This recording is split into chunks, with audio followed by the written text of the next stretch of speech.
चलिए तो हम शुरू करते हैं 9th क्लास के N C R T book जो 9th क्लास के हिस्ट्री है। हमारा आज का टॉपिक रहने वाला है फ्रांसीसी क्रांति। ठीक है, आज से हम हर एक एक चैप्टर को एक दिन में ख़त्म करते चलेंगे और हम लोग को देखना है। आज का टॉपिक है फ्रांसीसी क्रांति। ठीक है, तो चलिए स्टार्ट करते हैं। फ्रांसीसी क्रांति के चरण के बारे में आगे जान लेते हैं कि कितना चरण इसमें हम लोग को पढ़ना भी है। तो संवैधानिक राजतंत्र पढ़ना है, उग्र गणतंत्र पढ़ना है, उदारवादी गणतंत्र पढ़ना है, नेपोलियन समाजवादी के बारे में हम लोग को पढ़ना है। ठीक है, यानी 4 स्टेट हम लोग को पढ़ना है, 4 के बारे में हम लोग को पढ़ना है। आज से हम स्टार्ट कर दिए हैं। आप लोग प्रतिदिन YouTube चैनल पर आके इस चैनल को सब्सक्राइब कर लीजिएगा और प्रतिदिन आप देख सकते हैं NCERT बुक 9th क्लास के हिस्ट्री। तो चलिए स्टार्ट करते हैं कि संवैधानिक चरण जो है राजतंत्र कब से कब तक चला। तो ये चला 1789 से 92 तक चला। ठीक है, और उग्र गणतंत्र जो है वो चला 1792 से 1795 तक चला। और उदारवादी गणतंत्र जो है 1795 से 1799 तक चला। नेपोलियन साम्राज्यवादी जो है 1799 से 1814 तक चला। ठीक है, हम ऐसे करके स्टार्ट करते हैं। फ्रांसीसी क्रांति का दूसरा चरण। फ्रांसीसी क्रांति का पहले हम दूसरा चरण पढ़ेंगे। तो चलिए दूसरा चरण को हम स्टार्ट करते हैं। दूसरा चरण फ्रांसीसी क्रांति का दूसरा चरण उग्र गणतंत्र 1792 से 1795 है। यहाँ पर लिख भी देते हैं, ना दिखाई देगा तो 1792 से 1795 है। ठीक है, देखते रहिएगा। एक सदन विधानमंडल, इसमें एक सदन में विधानमंडल, मध्य वर्ग, रेडिकल वर्ग, यानी मध्य वर्ग और रेडिकल वर्ग। रेडिकल वर्ग को हम 2 भागों में बांटते हैं। एक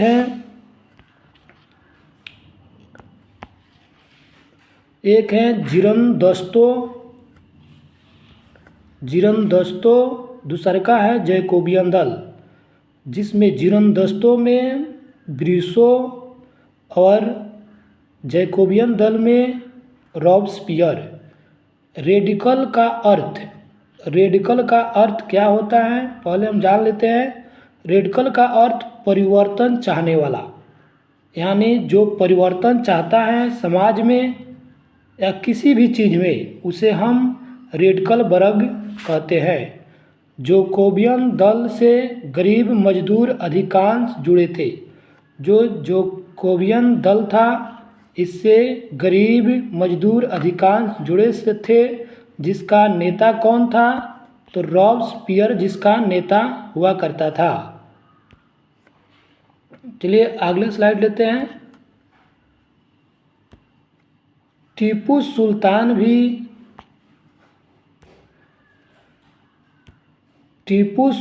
भी जैकोबियन दल के सदस्य बने।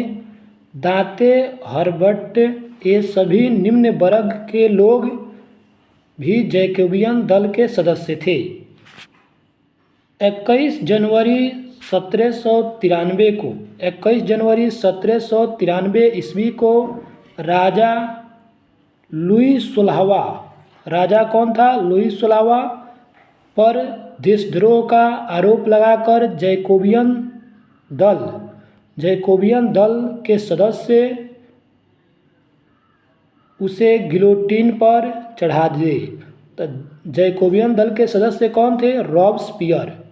रॉबस्पियर 1793 ईस्वी से लेकर 1794 ईस्वी तक रॉबस्पियर फ्रांस में आतंक का राज फैला दिया था, जो कि जैकोबियन दल का नेता हुआ करता था।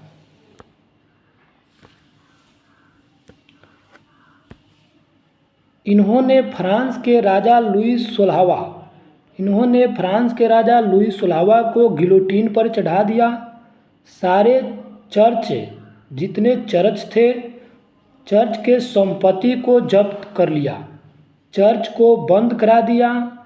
यदि पादरी इसके खिलाफ, जो चर्च में पादरी होते हैं, इनके खिलाफ कुछ बोलते तो उसे भी गिलोटीन पर चढ़ा देता। चर्च के भवन में वह अपना दफ्तर खोल दिया। रॉबस्पियर का कहना था भय से प्रीत होता है। रॉबस्पियर कहा करता था कि जितने भय दिखाइएगा उतने लोग आपसे डरेंगे, ये कहा करता था। हाँ, गिलोटीन के मतलब समझ लिए क्या होता है। तो गिलोटीन का मतलब होता है कि जैसे एक नीचे मशीन और ऊपर से रखे हुए मशीन से बीच में गर्दन डाल के ऊपर से दाब दिया जाता है, गर्दन धड़ से अलग हो जाता है, उसे हम गिलोटीन कहते हैं।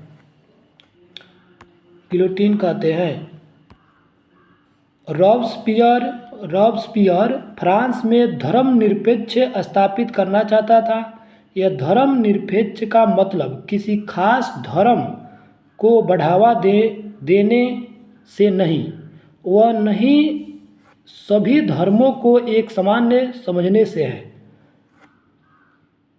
रॉबस्पियर जीरंदोस्तों दल के प्रमुख नेता जीरंदोस्तों दल का प्रमुख नेता कौन थे?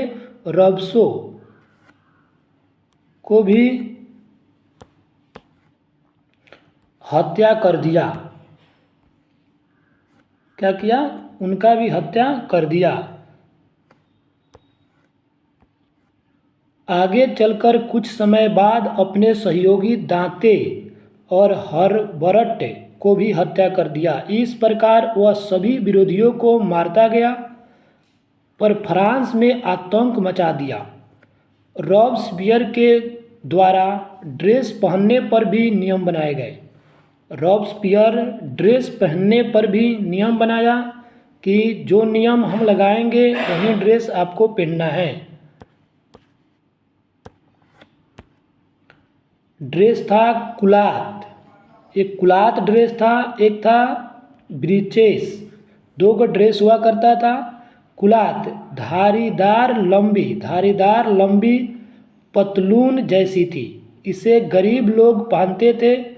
इसके साथ लाल टोपी भी पहनना था। यानी कुलात में धाराधारी लंबी पतलून जैसी कपड़ा थी जिसे कुलात लोग पहनते थे, और लाल टोपी भी इसके साथ पहननी पड़ती थी। ब्रीचेस ये घुटना तक पहनना जाता था, इसे कुलीन लोग पहनते थे। जो कुलीन लोग थे वो इसे पहनते थे। रॉबस्पियर सभी के ब्रीचेस के जगह कुलात पहनने को कहा। अब जो कुलीन लोग ब्रीचेस पहनते थे उनको भी कहा कि आप सब भी कुलात पहनिए। अधिकांश कुलीन रॉबस्पियर के डर से ब्रीचेस की जगह कुलात पहनने लगे। पहले किसी पुरुष को मायूसी महाशय कहा जाता था और महिला को मदाम महोदया कहा जाता था। इस मानस्युक के बदले रॉबस्पियर सितोयन नागरिक तथा मदाम के बदले सितोइन नागरिका सभी लोगों को बोलने को कहा।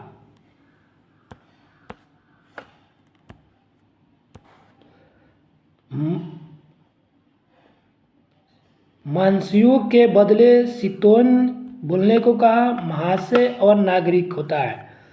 मदाम का मतलब महोदया के बदले सितोइन यानी नागरिका बोलने को कहा। रॉबस्पियर के आतंक राज को देखकर एक फ्रांसीसी पत्रकार डेसमिलेंस रॉबस्पियर पर कुछ टिप्पणी करता है। कहता है कि अपने पत्रिका के माध्यम से कि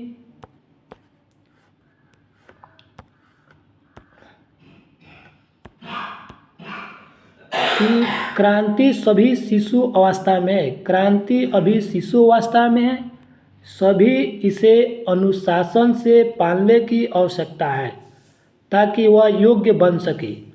लेकिन जो यह हम देख रहे हैं, अनुशासन गड़बड़ हो रहा है और क्रांति शिशु अवस्था में ही बिगड़ने का डर है।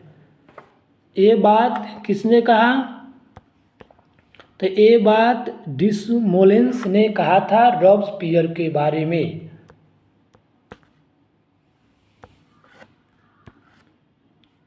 डेसमोलेंस ने स्वतंत्रता के अर्थ को बताने की कोशिश की, लेकिन रॉबस्पियर इसे भी गिलोटिन पर चढ़ा दिया।